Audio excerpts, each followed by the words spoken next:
नमस्कार, मैं Suresh Jani, chemistry educator Apex Agri classes की इस डिजिटल प्लेटफॉर्म पर आपका हार्दिक स्वागत एंड अभिनंदन करता हूं। मैं एक बार पुनः आपके लिए एक नई शानदार जानकारी लेकर आपके साथ रूबरू होने का मैं प्रयास कर रहा हूं साथियों।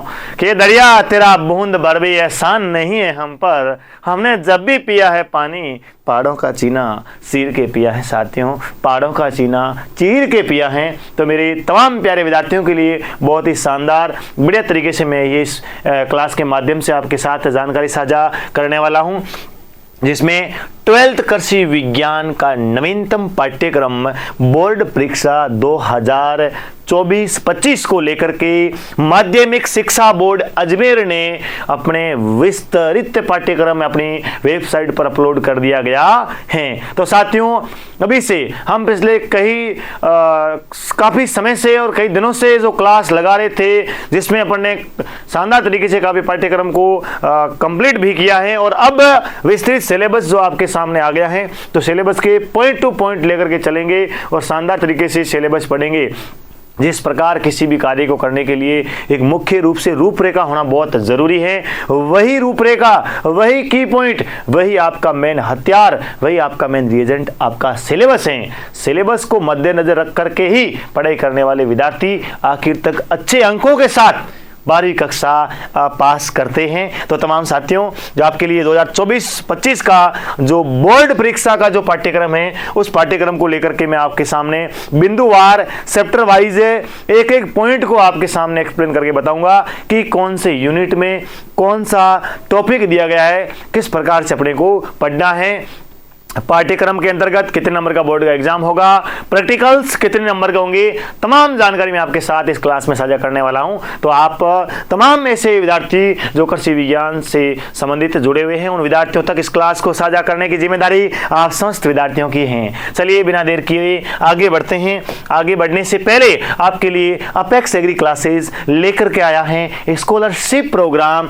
जेट, CUT और ICR की तैयारी 11th-12th फाउंडेशन बैच के माध्यम से Apex Agri classes Apex senior secondary school Kudi Bhagtasni housing board Jodhpur sector 3 के अंतर्गत स्थापित है, जिसमें शानदार तरीके से डिजिटल पैनल के माध्यम से 11th-12th Hindi and English bilingual के अंतर्गत आपको बेहतरीन तरीके से एक योद्धा के रूप में तैयार किया जाएगा, ताकि आपका सब्जेक्ट बहुत ही शानदार और मजबूत हो पाए। उसके लिए हमारा एग्री क्लासेज हैं आपके लिए 10वीं के परीक्षा परिणाम के आधार पर जो स्कॉलरशिप 2024 का प्रोग्राम दिया गया है, जिसमें आपके 10वीं के जो प्रतिशत हैं 95% से अधिक अंक अर्जित करने वाले विद्यार्थियों के लिए जो स्कॉलरशिप है 90% स्कॉलरशिप साथियों, 90% स्कॉलरशिप मिलने वाली है। एक तरफ से बिल्कुल ही उससे तो एडमिशन शुल्क ही लिया जा रहा है, बिल्कुल निःशुल्क वो विद्यार्थी पढ़ाई कर रहा है। वो कहते हैं ना कि पढ़ने वाले विद्यार्थियों के लिए और पढ़ाई करने वाले विद्यार्थियों के लिए धन की आवश्यकता बिल्कुल भी नहीं होती है। हर इंस्टीट्यूट उसमें से अपेक्स एजुकेशन ग्रुप तो एक है, वो काफ़ी समय से जो ऐसे विद्यार्थी जो मजबूती के साथ पढ़ना चाहते हैं, शानदार तरीके से पढ़ाई करने वाले विद्यार्थियों के लिए हमेशा से इस प्रकार के स्कॉलरशिप प्रोग्राम करता आया है और करता रहेगा। तो 90% अंक अर्जित करने वाले 10वीं कक्षा में विद्यार्थी के लिए 50% जो उसको स्कॉलरशिप दी जा रही है और 85% से अधिक विद्यार्थी को 25% स्कॉलरशिप है और 80% से अधिक अंक अर्जित करने वाले विद्यार्थियों के लिए 15% स्कॉलरशिप रखी गई हैं, जो उसके 11th क्लास की फीस के अंतर्गत स्कॉलरशिप मिलेगी। तो तमाम साथियों से यह आग्रह रहेगा कि ऐसे तमाम विद्यार्थी जिनके छोटे भाई बहन जो 11वीं कक्षा में कृषि विज्ञान के क्षेत्र में अपना भविष्य बनाना चाहते हैं, अपनी मंजिल को पाना चाहते हैं, तो उन विद्यार्थियों के लिए अपेक्स एग्री क्लासेस में स्वागत है और इस स्कॉलरशिप का लाभ लेवें। हाँ साथियों, आगे देखते हैं अपन अपेक्स एग्री क्लासेस की कृषि विज्ञान में सर्वश्रेष्ठ संस्थान जो 12वीं परीक्षा के परिणाम के आधार पर जेट, CUT और ICR long year batch, target batch और स्कॉलरशिप प्रोग्राम भी लेके आए साथियों। 10वीं क्लास से 11वीं क्लास में प्रवेश के लिए भी आपके लिए स्कॉलरशिप प्रोग्राम का आयोजन किया जा रहा है। और साथ ही साथ साथियों 12th क्लास पास आउट विद्यार्थी हैं, ऐसे विद्यार्थी जिन्होंने 12th क्लास पास कर ली है, जेट का एग्जाम भी दिया है, लेकिन किन्हीं कारणवश कुछ थोड़े बहुत अंकों की वजह से अच्छी कॉलेज में प्रवेश नहीं ले पाए हैं, तो उन विद्यार्थियों के लिए भी स्कॉलरशिप प्रोग्राम है। 12th क्लास की परसेंटेज के आधार पर है, जो आपका रहेगा ऑनलाइन और ऑफलाइन दोनों कोर्सेज के अंदर कोर्सेज में आपका लिए जो आपके स्कॉलरशिप है 95% से अधिक वालों के लिए 90%, 90% से अधिक वालों के लिए 50%, 85% से अधिक वाले विद्यार्थियों के लिए 25% और 80% से अधिक विद्यार्थियों के लिए 15% तक की स्कॉलरशिप दी गई है। Agri scholarship program, school, hostel और कोचिंग हमारे अपेक्स एजुकेशन ग्रुप में बहुत ही शानदार तरीके से और बेहतरीन तरीके से हॉस्टल का जो व्यवस्थित तरीके से संचालन हो रहा है वास्तव में देखने योग्य हैं। शानदार भोजन की व्यवस्था, अनुशासित संस्कार, अनुशासन, यही इसका अपेक्स एजुकेशन ग्रुप का देहरा है, जिसके अंतर्गत आप शानदार तरीके से प्रवेश लेकर के अपना भविष्य बना सकते हैं। साथियों, एक अनुशासित जीवन जीने के लिए अपेक्स एजुकेशन ग्रुप में प्रवेश जरूर लेवे। अब अपन शुरू करते हैं माध्यमिक शिक्षा बोर्ड राजस्थान अजमेर पाठ्यक्रम परीक्षा 2025 कृषि रसायन एग्रीकल्चर जो केमिस्ट्री है उसका पाठ्यक्रम में आपके समक्ष लेकर के उपस्थित हुआ हूं। अपने इस एग्रीकल्चर केमिस्ट्री का कृषि रसायन का विषय कोड है वो 39 है, कक्षा 12वीं का देख रहे हैं। इस विषय में 2 प्रश्न पत्र सैद्धांतिक एवं प्रायोगिक की परीक्षा होगी, अर्थात प्रैक्टिकल्स एंड थ्योरी इसमें शामिल है। परीक्षार्थी को दोनों प्रश्न पत्रों में पृथक उत्तीर्ण होना आवश्यक है, अर्थात विद्यार्थी को थ्योरी में और प्रैक्टिकल्स दोनों में अलग अलग से पास होने बहुत ही जरूरी है। परीक्षा योजना जिसमें प्रश्न पत्र सैद्धांतिक थ्योरी और प्रैक्टिकल्स, आपके थ्योरी का समय रहेगा वो 3.25 घंटे रहेगा और प्रश्न पत्र के लिए अंक जो अर्जित किए गए हैं निर्धारित किए गए हैं वो निर्धारित किए गए हैं 56 नंबर। थ्योरी के लिए आपको 56 नंबर का पेपर होगा और प्रैक्टिकल के लिए 30 नंबर का होगा।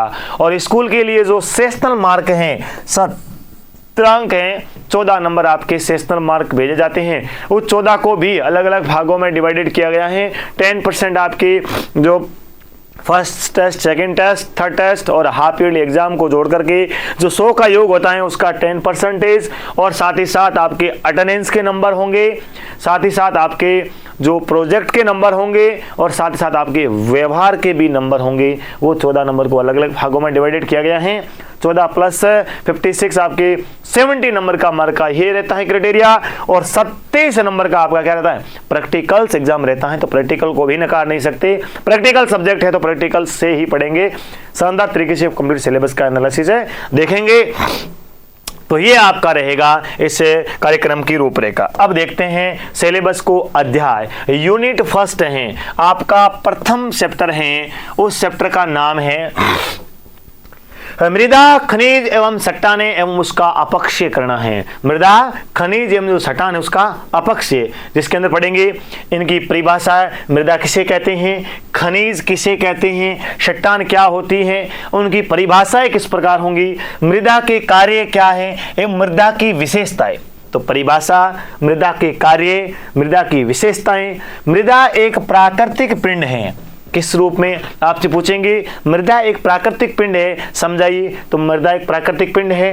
मृदा पादप वृद्धि का एक माध्यम होता है। पेड़ पौधों की वृद्धि के लिए मृदा पादप का एक माध्यम होता है। इसके बारे में पढ़ेंगे। मृदा अवयव, मृदा अवयव एवं मृदा प्रोफाइल्स पढ़ेंगे एवं भूमि, चट्टाने एवं खनिजों के प्रकार पढ़ेंगे। भूमि के कौन कौन से प्रकार हैं, नम भूमि कौन सी हैं और उसके बाद में उर्वरक भूमि कौन सी हैं, साथ ही साथ खनिजों के प्रकार पढ़ेंगे।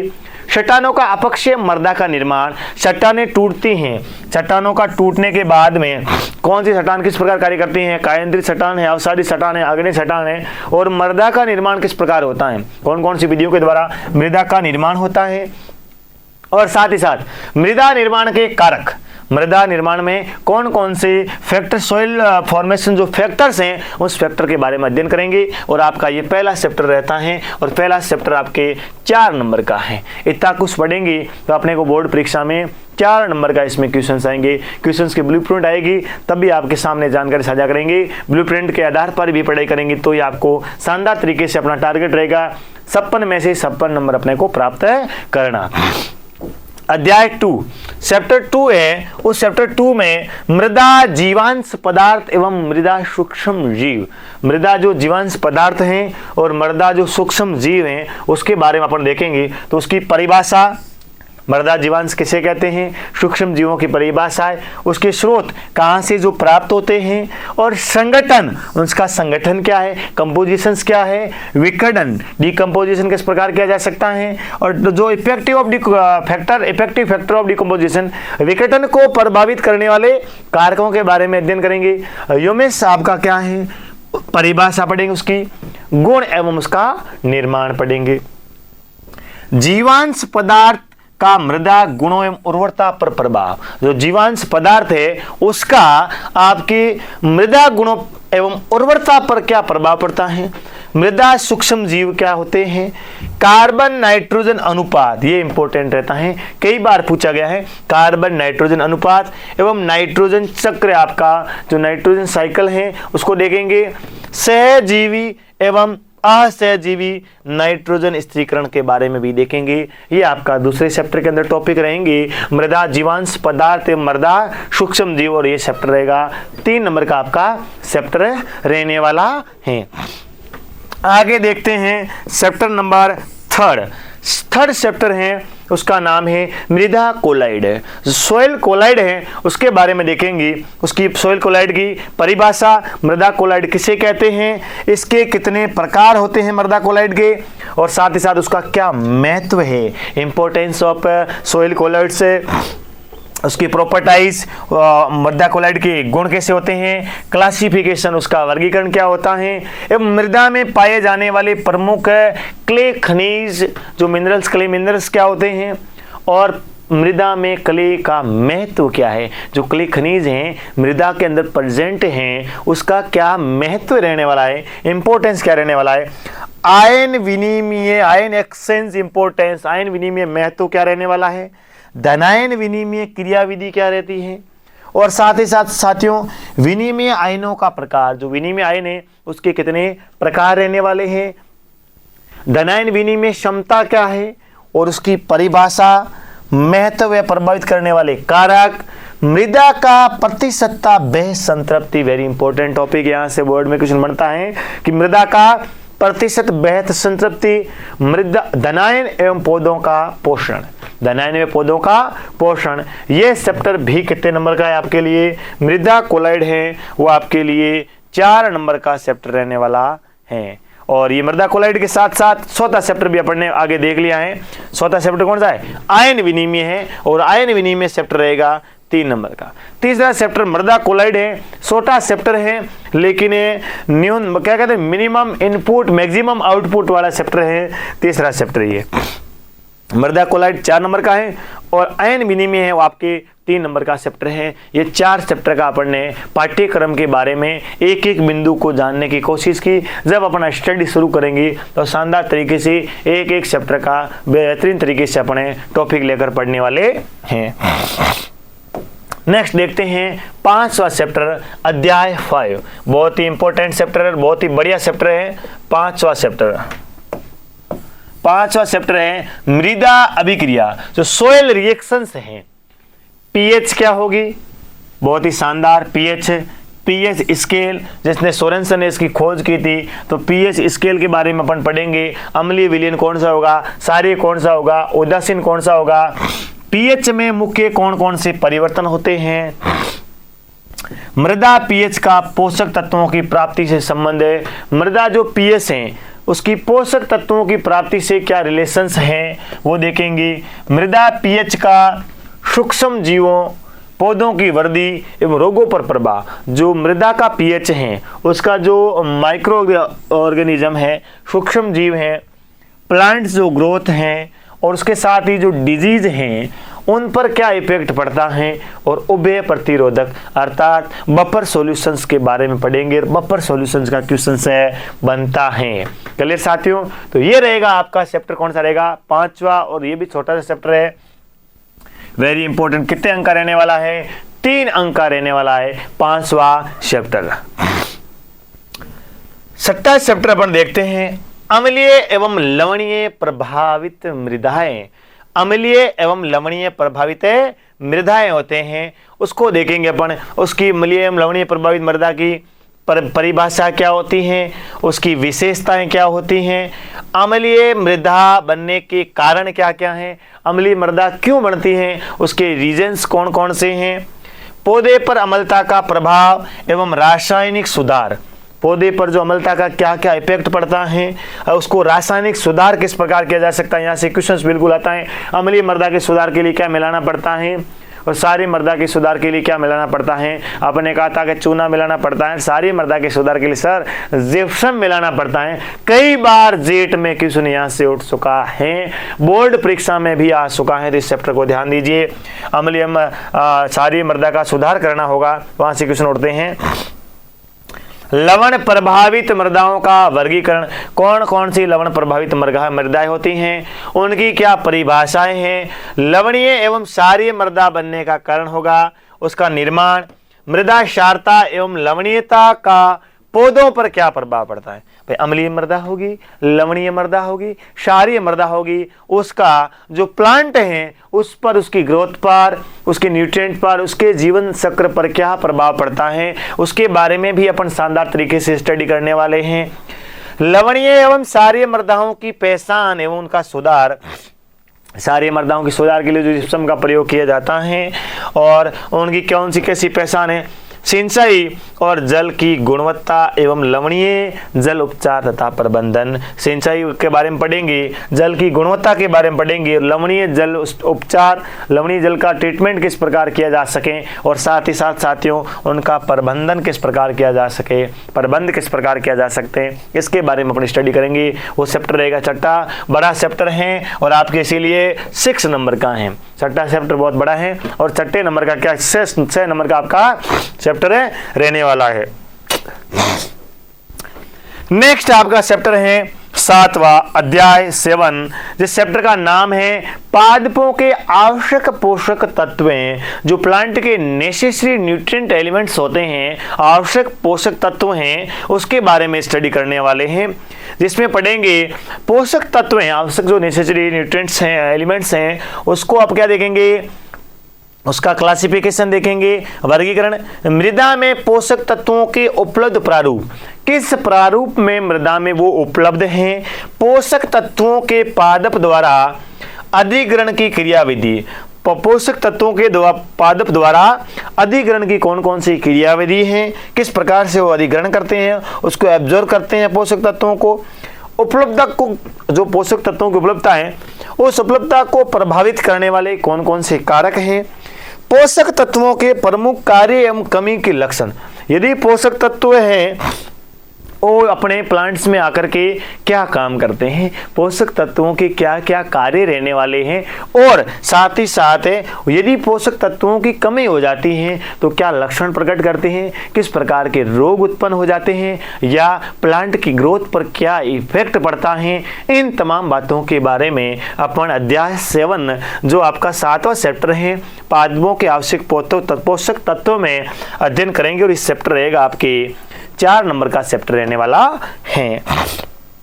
आगे देखते हैं अपन चैप्टर नंबर 8वां, और चैप्टर नंबर 8वां है वो चैप्टर रहने वाला है विभिन्न उर्वरकों की मृदा में अभिक्रिया एवं फसलों पर प्रभाव। जो आपके मेनी टाइप्स जो फर्टिलाइजर्स हैं उसकी सॉइल रिएक्शंस क्या होगी, soil reaction, fertiliser soil reactions and आपके उसका क्रॉप पर क्या इफेक्ट है पड़ेगा, फसलों पर क्या क्या प्रभाव पड़ेगा। तो अपन इसमें पढ़ेंगे उर्वरकों की परिभाषा, विभिन्न प्रकार के जो फर्टिलाइजर हैं उनकी डेफिनेशंस पढ़ेंगे, उसका क्लासिफिकेशन पढ़ेंगे, जैसे urea, calcium, ammonium nitrate, ammonium sulphate, di ammonium phosphate, DAP, single super phosphate SSP, और muriate of potash, potassium chloride और पोटेशियम सल्फेट। इन सभी के जो प्रोपर्टाइज गुण पढ़ेंगे, कंपोजिशन उनका संगठन देखेंगे तथा मृदा एवं फसलों पर इनका क्या इफेक्ट पड़ने वाला है। वेरी इंपॉर्टेंट चैप्टर रहता है फॉर जेट के लिए, सीयूटी के लिए बहुत बढ़िया चैप्टर है और ये 4 नंबर का है।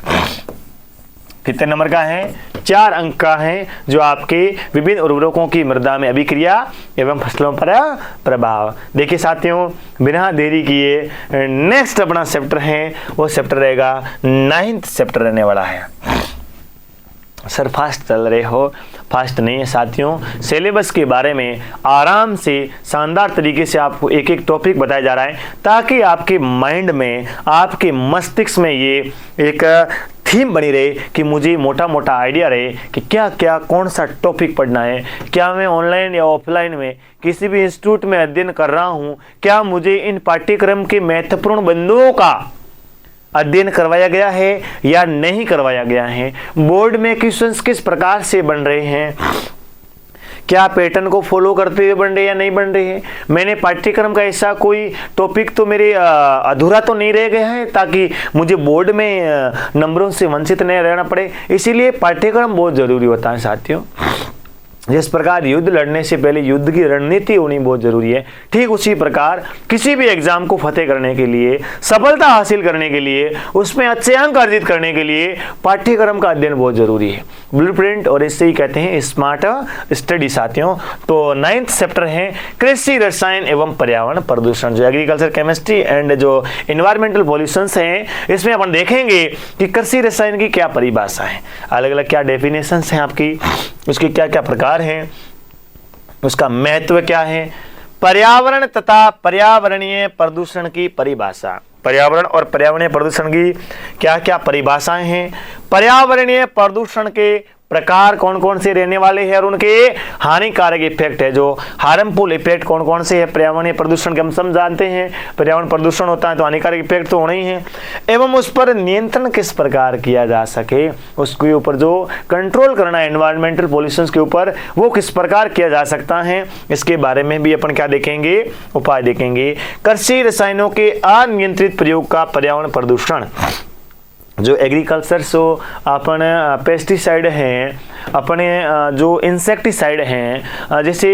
फर्टिलाइजर है, उर्वरक हैं, अपने डीएपी हैं, यूरिया है, इन सब का अनियंत्रित तरीके से धुंध अपन इसका उपयोग कर रहे हैं, तो स्वाभाविक सा है कि वो आपके इन्वायरमेंटल पर इफेक्ट करेंगे, अर्थात पर्यावरण प्रदूषण होगा। इसमें मृदा प्रदूषण होगा, जल प्रदूषण होगा और वायु प्रदूषण होगा। इसके ऊपर किस प्रकार से इफेक्ट करेगा, इसको किस प्रकार कंट्रोल किया जा सकता है, इन तमाम बातों के बारे में अपन विस्तृत कृषि रसायन पर्यावरण प्रदूषण चैप्टर 9 के बाद इसके अंतर्गत इसका अध्ययन करने वाले। और ये भी चैप्टर बहुत बढ़िया चैप्टर है, सिंपल सा चैप्टर है और 6 नंबर का आपका चैप्टर रहने वाला है। और साथियों देखते हैं नेक्स्ट उनका उस पर क्या प्रभाव एवं नियंत्रण है। और नेक्स्ट चैप्टर है वेरी इंपॉर्टेंट चैप्टर है आपका जेट के माध्यम से, सीयूटी के माध्यम से, यह चैप्टर बायोकेमिस्ट्री चैप्टर है, जो बहुत ही बढ़िया चैप्टर रहने वाला है, उसके बारे में अपन देखेंगे।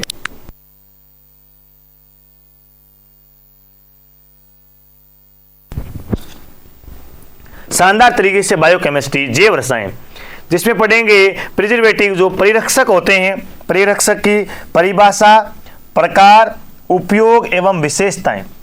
जो परिरक्षक हैं, जिसमें खाद्य परिरक्षक देखेंगे अपन, जिसमें खाद्य पदार्थ को प्रिजर्वेटिव परिरक्षण करने के लिए कौन कौन सी उसकी परिभाषा है, कितने प्रकार के होते हैं, उनके कौन कौन सी फील्ड में क्या उपयोग लेते हैं और उसकी क्या उसकी स्पेशलाइजेशन होती है, उसकी क्या विशेषताएं होती हैं। तो एक होता है खाद्य रंग, क्या होते हैं खाद्य रंग की परिभाषा। खाद्य रंग खाद्य पदार्थ को अधिक उसकी मूल अवस्था में बिना परिवर्तन किए उसको अधिक आकर्षित बनाने के लिए जिस प्रकार के पदार्थों का उपयोग करते हैं उन्हें अपन खाद्य रंग कहते हैं। और खाद्य रंग के कितने प्रकार होते हैं, उनकी क्या क्या विशेषता है, और कई बार खाद्य रंग का स्वास्थ्य पर जो है क्या प्रभाव पड़ता है, उसके बारे में भी विस्तृत रूप से अपन क्या करने वाले हैं, अध्ययन करने वाले हैं।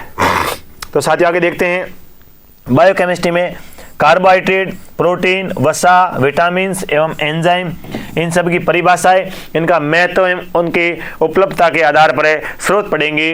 बहुत ही बढ़िया चैप्टर है। कार्बोहाइड्रेट में अपन पढ़ेंगे, ये चैप्टर अपने ऑफलाइन बेस में शानदार तरीके से कंप्लीट कर लिया गया है।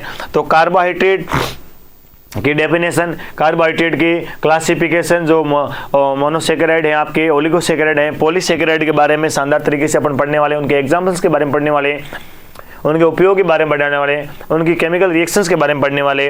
प्रोटीन से, प्रोटीन आपकी, प्रोटीन की definition, formation of protein, protein के स्ट्रक्चर पढ़ी अपन ने शानदार तरीके से, प्रोटीन का विकृतीकरण पढ़ा अपन ने, वसा पढ़ी, विटामिन पढ़ी, विटामिन के प्रकार, विटामिन की कमी से होने वाले रोग पढ़े, विटामिन के क्लासिफिकेशंस, विटामिन का महत्व क्या होता है, एंजाइम का महत्व क्या होता है, एंजाइम के प्रकार क्या होते हैं, इन सब बातों के रूप में अपन तमाम तरीके से इसमें अध्ययन करने वाले हैं बायोकेमिस्ट्री में।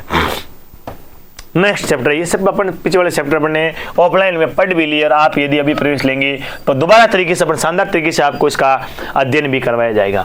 11वां अध्याय है। अच्छा, पीछे वाला चैप्टर कितने नंबर का है? पीछे वाला जो चैप्टर है आपका 8 नंबर का, वेरी इंपॉर्टेंट चैप्टर है जेट के लिए, सीयूटी के लिए, बोर्ड के माध्यम से बायोकेमिस्ट्री है वो 8 नंबर का आपका चैप्टर रहने वाला है।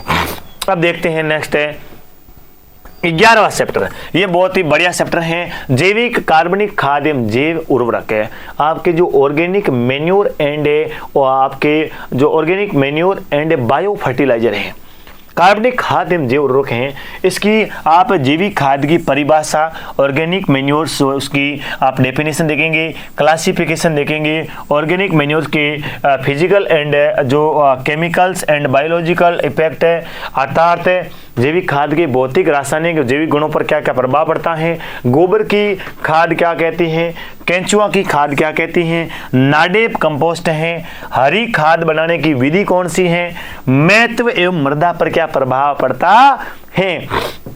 साथ ही साथ वेरी इंपॉर्टेंट क्वेश्चन बनता है, खलिया एवं उनका मृदा में महत्व, जैव उर्वरक की परिभाषाएं, बायो फर्टिलाइजर किसे कहते हैं, बायो फर्टिलाइजर का क्लासिफिकेशन देखेंगे, जैव उर्वरक कितने प्रकार का होता है, उसका क्या महत्व है, उसके क्या लाभ हैं, और प्रयोग करते समय कौन कौन सी सावधानियों का आपको ध्यान रखनी है, कौन कौन सी सावधानी बरतनी है, ताकि मृदा के जो कंपोजिशन है उसको बिना नुकसान पहुंचाए, बिना फसल को नुकसान पहुंचाए, उसका अपने अधिक लाभ ले पाए, कितनी मात्राएं डालनी है, जैविक खाद एवं उर्वरक में क्या क्या अंतर होते हैं। तो बोर्ड के हिसाब से जैविक खाद एवं उर्वरक में अंतर आपको 3-4 पता होने चाहिए। ये चैप्टर आपका रहने वाला है 11वां चैप्टर है, 6 नंबर का रहने वाला है। बहुत ही बढ़िया चैप्टर और शानदार तरीके से इसमें नाडेप का से खाद बनानी है, हरी खाद बनानी है, खलियां कितने प्रकार की होती हैं, खली के बारे में पढ़ना है, केंचुओं की खाद के बारे में पढ़ना है। बहुत ही बढ़िया चैप्टर है, अपने घर से और कार्बनिक खाद और घरेलू परिस्थितियों से जुड़ा हुआ चैप्टर है, एक कृषि क्षेत्र से जुड़ा रखने वाला चैप्टर है। तो बहुत ही बढ़िया चैप्टर है, इसका भी शानदार तरीके से अपना अध्ययन करने वाले हैं।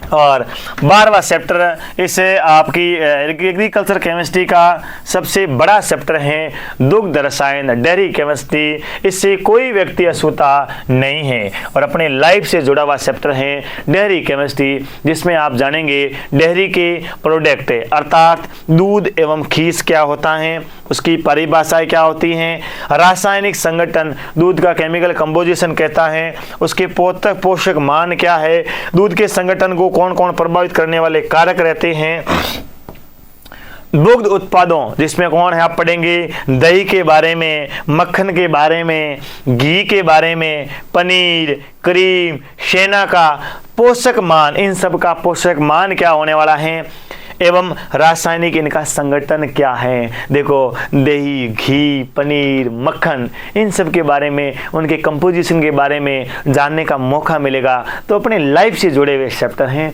बहुत ही बढ़िया शानदार। दूध में अपमिश्रण के लिए प्रयुक्त पदार्थ एवं उनका परीक्षण किस प्रकार किया जा सकता है, दूध का प्रोसेसिंग, मिल्क प्रोसेसिंग की जो विधियां हैं कौन कौन सी हैं, long term, short time and आपके जो हाई टेम्परेचर एंड आपका short time and low temperature long time वाली मेथड बहुत ही बढ़िया काम कर रही हैं। मिल्क प्रोसेसिंग, स्वच्छ एवं सुरक्षित दूध उत्पादन, विपणन दूध और विपणन दूध के आपके प्रकार कितने रहने वाले, इंपॉर्टेंट क्वेश्चन रहता है बोर्ड में। आपके जो मार्केट मिल्क होता है और मार्केट मिल्क के टाइप्स होते हैं, तो बहुत ही बढ़िया तरीके से ये आपका चैप्टर रहने वाला है डेयरी केमिस्ट्री।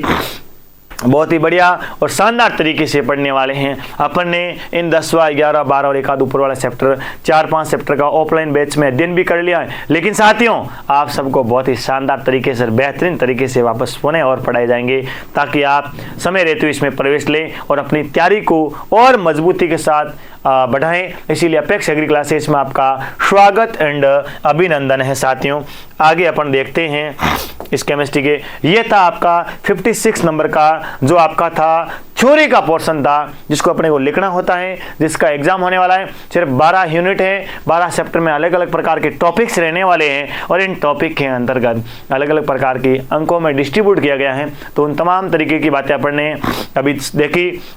और नेक्स्ट आपका है कृषि रसायन जो प्रायोगिक है, प्रैक्टिकल्स है। ये प्रैक्टिकल आपके कितने नंबर का होने वाला है? 30 अंक का होने वाला है। और इस 30 अंक के अंतर्गत अपन देखेंगे मृदा नमूने लेने की विधि का प्रदर्शन। मृदा का जो नमूना है उसको किस प्रकार लिया जा सकता है, उसके प्रदर्शन के करना विधि का। पानी, मृदा, अम्लीय एवं लवणीय की पीएच और ईसी का आपका मान याद करना है। किस प्रकार इसकी जो पीएच अपन याद करते हैं उसका अध्ययन करेंगे। मृदा सिंचाई के में जो कार्बन CO3 एवं HCO3 hydrogen carbonate and carbonate व क्लोरीन की उपस्थिति को ज्ञात करना अथवा इनके बारे में अपन क्या करना है, जानकारी प्राप्त करना है। साथ ही साथ मृदा में जो जैविक कार्बन है, जैविक कार्बन कौन सा, कैल्शियम कार्बोनेट की प्रतिशतता का याद करना। ये अक्षांश क्वेश्चन से पूछा जा रहा है। जैविक खाद की परिपक्वता जांच के लिए स्टार्स आयोडीन परीक्षण, स्टार्स व आयोडीन का परीक्षण पूछा जा रहा है बोर्ड में कि जैविक खाद की जो परिपक्वता है उसकी जांच के लिए आप जैसे एग्रीकल्चर सुपरवाइजर बनेंगे तो आपको पूछेंगे कि जैविक खाद की जांच कीजिए, तो आपको केमिकल्स देंगे, स्टार्स व आयोडीन परीक्षण है। दुग्ध में अपमिश्रण की जांच, यूरिया, स्टार्च व सिंथेटिक दूध होता है, संश्लेषित दूध, उसमें उसकी जांच के लिए आपको दूध दिया जाएगा और पता लगाना होगा कि दूध में कौन से अपमिश्रण मिलाए गए हैं। नेक्स्ट देखते हैं साधारण उर्वरक जो आपके जनरल जो फर्टिलाइजर्स होते हैं उसमें जो ऋणायन है, एनायन है, कार्बोनेट है, हाइड्रोजन कार्बोनेट, क्लोराइड और उसके साथ ही साथ अमोनियम, सोडियम, कैल्शियम या पोटेशियम, इन धनायन की, अर्थात जो फर्टिलाइजर आपको दिए जाएंगे जिसमें DAP है, SSP हैं और यूरिया हैं, इन तमाम फर्टिलाइजर्स में आपके एनायन व केटायंस की क्या करनी है, पहचान करनी है, धनायन व ऋणायन को निकालना है। ये क्वेश्चन इस बार भी बोर्ड में दिया गया, कई बार एग्जामिनर का रहता है कि इस क्वेश्चन को आपके एग्जाम में दिया जाए।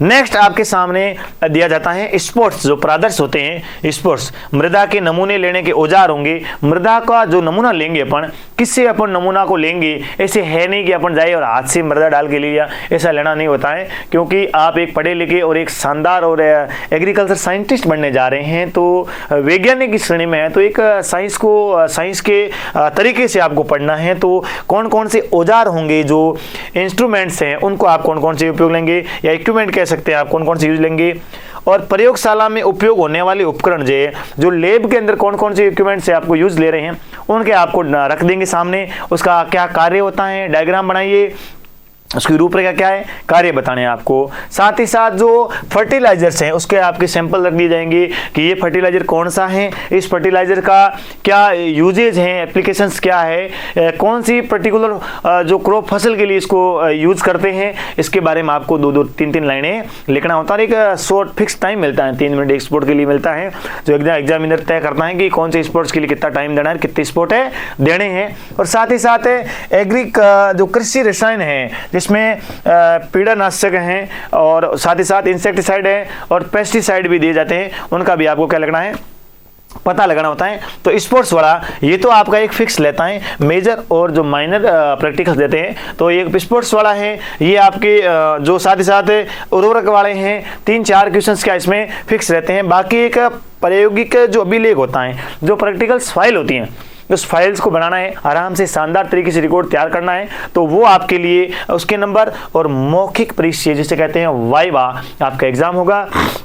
वाइवा में कई बार विद्यार्थी क्वेश्चन आता है, सर वाइवा में हम क्या पूछते हैं, किस प्रकार पूछते हैं, घबरा, इसके बारे में आपको जब प्रैक्टिकल्स एग्जाम आएंगे उसके टाइम बहुत शानदार तरीके से और बताएंगे। फिर भी आपको संक्षिप्त बता देता हूँ, वाइवा में जो प्रैक्टिकल्स आपने लैब में किए हैं, जो इक्विपमेंट्स है, कौन से इक्विपमेंट से किस प्रकार आपने प्रैक्टिकल किया है, उसके इर्द गिर्द ही प्रश्न होते हैं। और साथ ही साथ कई बार एग्जामिनर पूछते हैं कि एग्रीकल्चर में कौन सा चैप्टर आपने पढ़ रखा है, जो आपने पढ़ रखा है उसी में से ही आपको क्वेश्चन से पूछेंगे, तो उसी में से तैयार करके आप जा सकते हैं, शानदार तरीके से कर सकते हैं। तो साथियों, मैं आशा करता हूं कि आपको शानदार तरीके से समझ में आया होगा कि 12वीं बोर्ड कृषि विज्ञान का जो माध्यमिक शिक्षा बोर्ड अजमेर ने पाठ्यक्रम जारी किया है, उस पाठ्यक्रम को ही अपनी नींव फाउंडेशन मान करके अपने को आगे बढ़ना है, शानदार तरीके से अपने को पढ़ाई करनी है। और आपके लिए अपेक्स एग्री क्लासेस में स्वागत एंड अभिनंदन है साथियों। जो भी विद्यार्थी अपना इस एग्रीकल्चर जो अपनी उस स्कॉलरशिप प्रोग्राम के बारे में जानकारी लेना चाहता है, और साथ ही साथ ऐसे विद्यार्थी जो सर हम ऑफलाइन नहीं आ सकते हैं और अपेक्स ऑनलाइन स्कूल के माध्यम से पढ़ना चाहते हैं, तो उन विद्यार्थियों के लिए भी आप दिए गए कॉन्टैक्ट नंबर पे कॉल करके जानकारी ले सकते हैं और अपेक्स ऑनलाइन स्कूल से भी जुड़ सकते हैं। अपेक्स एजुकेशन ग्रुप के अंतर्गत आप देखेंगे साथियों, Apex senior secondary school, Apex Hindi medium, Apex English medium schools, Apex Agri classes, Apex classes NEET एवं जेईई की तैयारी शानदार तरीके से साथियों करवाई जा रही है। साथ ही साथ ऐसे तमाम विद्यार्थी जो इस देश सेवा को समर्पित होना चाहते हैं और मिलिट्री फौज में जाना चाहते हैं, उन विद्यार्थियों के लिए भी शानदार तरीके से बेहतरीन फैकल्टी के द्वारा अपेक्स सैनिक स्कूल्स का भी संचालन किया जा रहा है।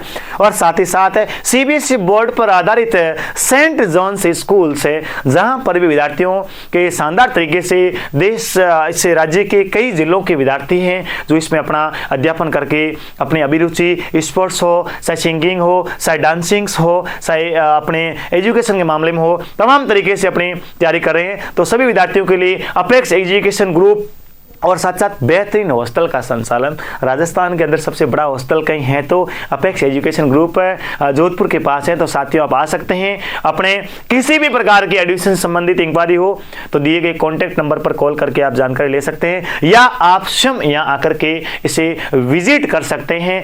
हमारा कैंपस हमेशा सवेरे 7 बजे से शाम 6 बजे तक खुला रहता है, आप कभी भी आकर के जानकारी ले सकते हैं।